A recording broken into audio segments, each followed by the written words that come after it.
আসসালামু আলাইকুম।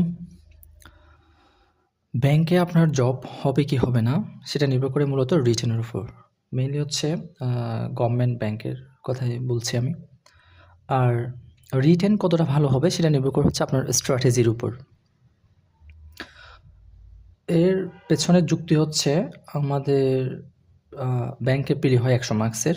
এখন ১০০ মার্কসের প্রিলি হচ্ছে আপনার ওটা তো শুধু রিটেন দিতে যাওয়ার জন্য টিকেট পাওয়াই, এর বাইরে আর কিছু না। ওটা হচ্ছে আপনি রিটেন দেওয়ার জন্য কোয়ালিফাই করার জন্য ওই পরীক্ষাটা নেওয়া হয়। দেন ২০০ মার্কসের রিটেন হয়, এরপর হচ্ছে 25 মার্কসের ভাইভা হয়। ভাইভা অ্যাভারেজ ১৫ থেকে ২০ সবাই পায়, সর্বোচ্চ হলে ২২-২৩। ভাইভাতে মার্কস ডিফারেন্স হওয়ার সম্ভাবনা হচ্ছে ২, ৩, ৪ ওরকম। পার্থক্য যেখানে হয় সেটা হচ্ছে কি রিটেন। সো আজকে আমি রিটেন নিয়ে আলোচনা করব। রিটেনের বুক লিস্ট কেমন হওয়া উচিত, কোন কোন বই পড়া উচিত, বইগুলো কিভাবে পড়া উচিত এবং কোন বিষয়টা কিভাবে শেষ করলে আপনার রিটেনে আপনি এগিয়ে থাকবেন অন্যদের তুলনায়। এখানে আরেকটা বিষয় বলে রাখা ভালো, সেটা হচ্ছে কি ব্যাংক প্রিপারেশনের ক্ষেত্রে অবশ্যই প্রিলি রিটেন প্রিপারেশন একসাথে নেওয়াই বুদ্ধিমানের কাজ। এর কারণ হচ্ছে প্রিলি নেওয়ার পরপরই খুব স্বল্প সময়ের মধ্যে রিটেন নিয়ে নেওয়া হয়। যাই হোক, আমি ব্যাংক রিটেন প্রিপারেশনে যাচ্ছি। ফার্স্ট যেটা সেটা হচ্ছে ফোকাস রাইটিং। ফোকাস রাইটিং যদি দেখেন, ফোকাস রাইটিং হচ্ছে আপনার 70 মার্কস। আর আমি এই ফোকাস রাইটিংয়ের সাথে এটার সাথে যদি আর্গুমেন্টটাও অ্যাড করি তাহলে ফোকাস রাইটিং রিলেটেড অর্থাৎ free hand writing related total marks হচ্ছে আপনার ১০০ মার্কস। এই ১০০ মার্কসের জন্য আপনার প্র্যাকটিসের কোনো বিকল্প নেই। শুধু গাইড পড়ে বা গদ বাঁধা কয়েকটা ফোকাস রাইটিং পড়ে আপনি পরীক্ষায় গিয়ে ভালো করবেন এমনটা আসলে সম্ভব না। আপনার লেখার মান ভালো হবে না। শুধু ফরম্যাট ফলো করে ভালো করবো এটাও সম্ভব না। ফোকাস রাইটিং অনেক বেশি ইম্পর্টেন্ট। আমি এমনও দেখেছি যে ফোকাস রাইটিং ভালো লিখছে, তার ব্যাংকে জব হয়েছে, সো বা এডি বা অফিসারের জব হয়েছে, ম্যাথ ভালো হয় নাই। ম্যাথ হয়তো ২টা হয়েছে বা একটা হয়েছে, এসওতে জব হয়েছে। আবার হচ্ছে ফোকাস রাইটিং ভালো হয়েছে, আবার হচ্ছে ফোকাস রাইটিং খারাপ হয়েছে কিন্তু ম্যাথ ৫টা হয়েছে, জব হয় নাই, এরকম আমি দেখেছি। সুতরাং ফোকাস রাইটিং অনেক বেশি ইম্পর্টেন্ট, যেহেতু ফোকাস রাইটিং প্লাস আর্গুমেন্ট মিলে ১০০ মার্কস। এখন এটাতে ভালো করার উপায় কি? এটাতে ভালো করার উপায় হচ্ছে অবশ্যই আপনার নিয়মিত নিউজ পেপার পড়তে হবে। ২টা নিউজ পেপার পড়ে, একটা বাংলা একটা ইংরেজি। ২টা নিউজ পেপার প্লাস কীভাবে পড়বেন নিউজ পেপার? নিউজ পেপারের ক্ষেত্রে আপনি কলাম অবশ্যই পড়বেন। অবশ্যই নিউজ পেপার পড়ার সময় নিউজ পেপার নোট করে পড়বেন। এবং আরেকটা বিষয় পড়তে পারেন, মনে করেন আপনি ক্লাইমেট চেঞ্জ রিলেটেড একটা কলাম লিখলো ডেইলি স্টারে। এখন আপনি ওই কলামটা পড়লেন, ঠিক আছে? পড়ার পরে এবার আপনি ওইটা সামারাইজ করবেন না দেখে। সামারাইজ করার পর আপনি কম্পেয়ার করবেন আপনার ওয়ার্ড চয়েস কেমন, আপনার সেন্টেন্স স্ট্রাকচার কেমন, আর ডেইলি স্টারের সেন্টেন্স স্ট্রাকচার, ডেইলি স্টারের ওয়ার্ড চয়েস কেমন, কম্পেয়ার করবেন। কম্পেয়ার করে আপনি আস্তে আস্তে আপনার যে জায়গায় মনে হচ্ছে যে আপনার ওয়ার্ড চয়েস তেমন স্মার্ট হচ্ছে না, সেন্টেন্স স্ট্রাকচার স্মার্ট হচ্ছে না, তাহলে সেক্ষেত্রে আপনি ইমপ্রুভ করবেন, কাজ করবেন। বিভিন্ন ইউটিউব চ্যানেল আছে বা বিভিন্ন সিনিয়ররা আছে, তাদের সাথে কথা বলে কীভাবে ইমপ্রুভ করা যায়, ঠিক আছে? অবশ্যই ইমপ্রুভ করতে হবে। অর্থাৎ শুধু স্ট্রাকচার ফলো করলে হবে না, যে ফোকাস রাইটিং স্ট্রাকচার ফলো করলাম, আমি আমার মনের মতো করে লিখে দিলাম, এমনটা না। বিষয় হচ্ছে আপনার ওয়ার্ড চয়েস এবং সেন্টেন্স স্ট্রাকচার। তাহলে ফোকাস রাইটিং আমি ফার্স্ট যেটা কাজ বলছি সেটা হচ্ছে কি আপনার লিখার মান, সোজা কথা হচ্ছে কি লিখার মান অবশ্যই ভালো করতে হবে, সেটার জন্য আপনার প্র্যাকটিসের কোনো বিকল্প নেই। তৃতীয় যেটা সেটা হচ্ছে কি স্ট্রাকচার কেমন হওয়া উচিত।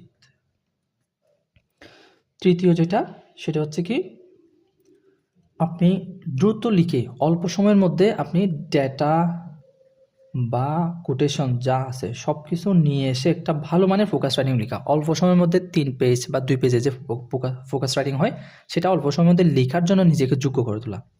এটার জন্য আপনি অবশ্যই নিউজ পেপার প্লাস গাইড বই একটা নেবেন, শেষ। এটা হচ্ছে ফোকাস রাইটিং এবং আর্গুমেন্ট রাইটিং রিলেটেড আলোচনা। এরপরও কেউ যদি এ বিষয়ে আরও জানতে চান, সমস্যা নাই, কমেন্ট বক্সে লিখলে আমি অবশ্যই আপনাকে হেল্প করব। সেকেন্ড যেটা সেটা হচ্ছে কি জিকে যেহেতু 30 মার্কস এবং এটা প্রায় ক্ষেত্রে হচ্ছে 2 মার্কস করা হয় বা অনেক সময় 3 মার্কস করা হয় একটা জিকে। তো এটা অনেক বেশি ইম্পর্টেন্ট। এটা হচ্ছে আপনার নিয়মিত চর্চা, নিয়মিত পড়ার বিষয়। আপনি বিসিএস প্রিপারেশন নিচ্ছেন বা জব প্রিপারেশন নিচ্ছেন, সেখানে আপনি অবশ্যই প্রিলির জন্য জিকে পড়তেছেন।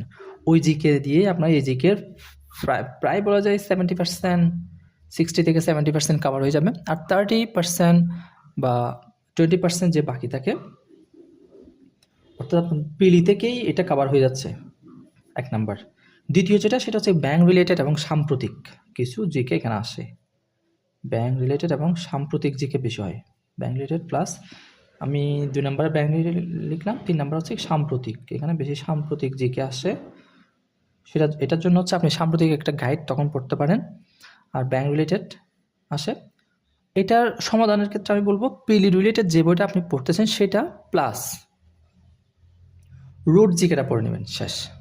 এই দুটাতেই কভার হয়ে যাবে। আর পরীক্ষার রিটেন পরীক্ষার আগে অবশ্যই সাম্প্রতিক যে কোনো একটা বই হতে পারে বা যে কোনো একটা শিট হতে পারে, আপনি পড়ে নিতে পারেন সাম্প্রতিক জিকের জন্য। এ হচ্ছে জিকের জন্য প্রিপারেশন, 30 মার্কস। এইটা প্রিলি রিটেন একসাথে কভার হচ্ছে জিকে প্রিপারেশনটা।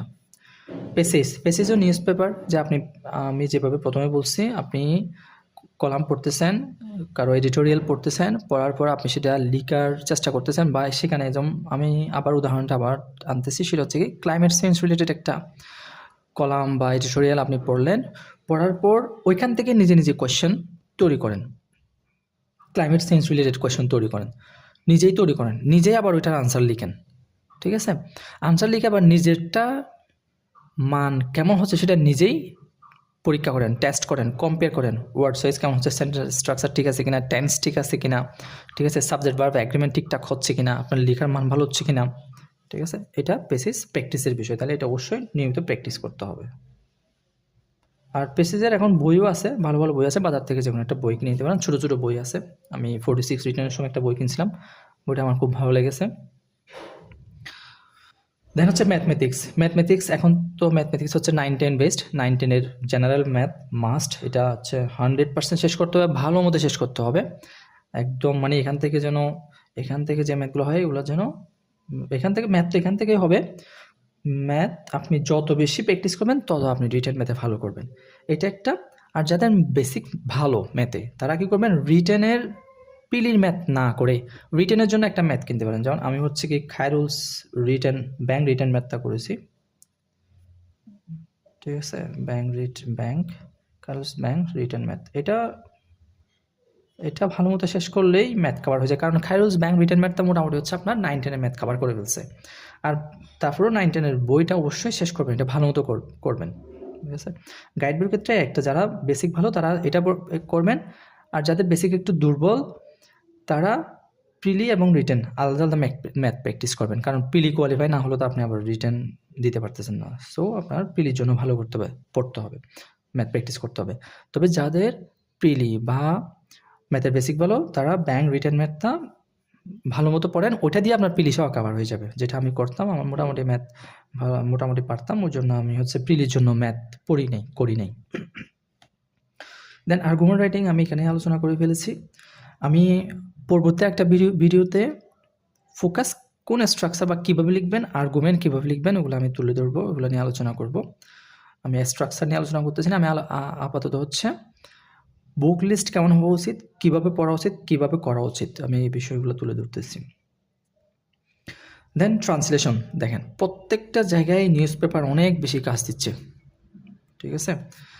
নিউজ পেপার পড়তে বলার আরেকটা কারণ আছে, সেটা হচ্ছে যারা কোয়েশ্চেন করে তারা কিন্তু রেগুলার নিউজ পেপার পড়ে, ঠিক আছে? প্রায় জিকে দেখা যাচ্ছে বা ট্রান্সলেশন, ফোকাস, ওই নিউজ পেপার বেসড তারা কী করে দেয়, তুলে দেয়। সেজন্য নিউজ পেপার আপনাকে সব দিক দিয়ে এগিয়ে রাখবে, ঠিক আছে? ট্রান্সলেশন আপনি কী করবেন, ফেসবুকে কতগুলো গ্রুপ আছে ট্রান্সলেশনের জন্য, প্রতিদিন দেয়।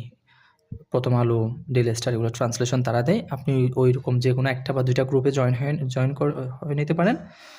তারপর আপনি ওইখানে যেভাবে দেয়, অনেক সুন্দর অনেক ভালো কতগুলো গ্রুপ আছে, ওইখান থেকে আপনি প্র্যাকটিস করেন, বই থেকে না করে ওই গ্রুপগুলো থেকে করেন। এতে সুবিধা হচ্ছে কি, আপনি আপনার পত্রিকার যে এডিটোরিয়াল পড়ার যে একটা বিষয় ছিল সেটা যেমন কভার হচ্ছে, তেমনি রিসেন্ট ইস্যুগুলোর সাথে আপনি পরিচিত হচ্ছেন, ঠিক আছে? সেজন্য কোনো গাইড বই না কিনে ট্রান্সলেশনের জন্য আপনি ফেসবুক গ্রুপগুলো ফলো করতে পারেন, তারা যেহেতু রিসেন্টগুলাই তুলে আনতেছে। এটা একটা। এরপরও নিউজ পেপারকে আরও ভালো কভার করার জন্য আপনি প্রত্যেক মাসের এডিটোরিয়াল, যে কোনো একটা এডিটোরিয়াল কিনে নিয়ে পড়তে পারেন, ঠিক আছে? প্রত্যেক মাসে এডিটোরিয়াল একটা কিনে নিয়ে আপনি পড়তে পারেন। এভাবে করে পড়লে আশা করি ইনশাল্লাহ ভালো কিছু হবে। ভালো থাকবেন। পরবর্তী ভিডিওতে আমি ফোকাস রাইটিং কীভাবে লিখবেন এটা নিয়ে আলোচনা করব। দেন আমি ধীরে ধীরে আমি অন্যান্য প্রত্যেকটা টপিকস আলাদা করে ব্যাখ্যা করার চেষ্টা করবো ইনশাল্লাহ। আসসালামু আলাইকুম।